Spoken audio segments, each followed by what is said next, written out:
Hello friends, আজকে দেখুন আমি চলে এসেছি আমার জবা গাছ, সাদা জবা গাছ।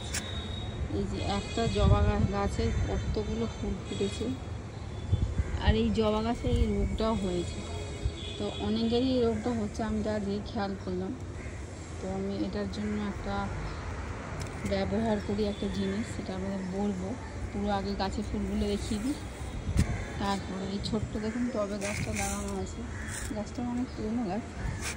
এই যে এখানে ফুল হয়ে আছে, এই ডাল দেখা হয়ে আছে তিনটে,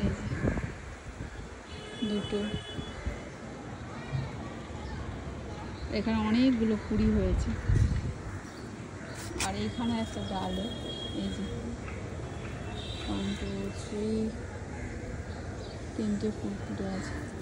আজকে গাছ ছোট্ট, মানে গাছটা ছোট্ট হলেও অনেকগুলো ফুল দিয়েছে। তো ফুলটা তুলতে আপনাদের বলছি, ব্যাপারটা হচ্ছে যে যারা বাড়িতে ডেলি ভাত রান্না করেন, তো সেই ভাতটাই একটা প্লাস্টিকের বোতলে কিছুটা ভাতের সাথে জল মিশিয়ে অনেক দিন রাখলে যেরকম ভাতটা দেখবেন পচে যায়, পচে কিনা একরকম অ্যাসিডের মতন হয়ে যায়। আর সেই অ্যাসিডটাই এই ভাত পচা যে জলটা বা ভাত সমেতই যদি গাছে দিয়ে দেওয়া হয়, তাহলে কিন্তু এই জাপ পোকা বলে এটাকে, এই জাপ পোকা মরে যাবে।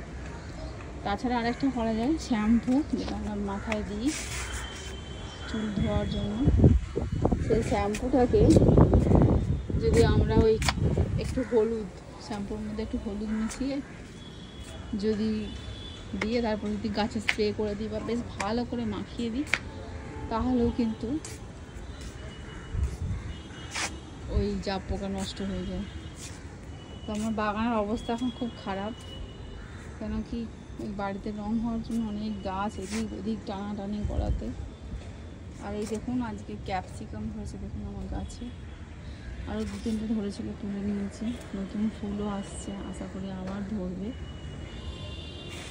আর এক্ষুনি এই গাছের জবা ফুল তুললাম একটু আগে। আর এই যে আজকে কলমি শাক তুলেছি, ঢ্যাঁড়স তুলেছি, বেগুন গড়িয়ে বেড়াচ্ছে।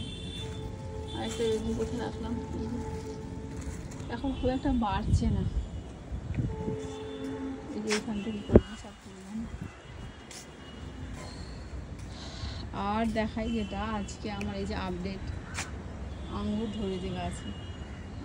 আমি গাছটা কিনেছিলাম, বাট যত্নটা আমার মা করেছে আর বিক্রম করেছে। জানি না থাকবে কিনা, কারণ খুব কাঠ বিড়ালের অত্যাচার। যদি ফাইনালি পাকে তাহলে তো আপনাদের অবশ্যই দেখাবো, আর যদি না পাকে তাহলে তো দেখাতে পারবো না, কারণ তারা গিয়ে যদি খেয়ে নেয়। তো আমি তো ফার্স্ট টাইম এতগুলো আঙুর হওয়াতে খুব খুশি। দেখি আঙুরটার কালার কি হয়, সবুজ হয় নাকি লাল হয় নাকি কালো হয় জানিও না। বলেছিল কালো আঙুর যখন কিনেছিলাম। আর এই যে লেবু, প্রচুর লেবু গাছে ধরে আছে। এখানে একটা পেয়ারা, আমার এই গাছটার পেয়ারাটা না খুব মিষ্টি হয়। এই যে এইখানেও দেখুন কলমি শাক যা হয়ে আছে, আরেকদিন খাওয়া যাবে। গাছগুলো একটু ছেঁটে দিয়েছি, বড্ড হাওয়ায় পড়ে যাচ্ছিল।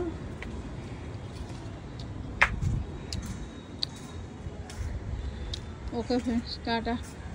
বেজে আয়।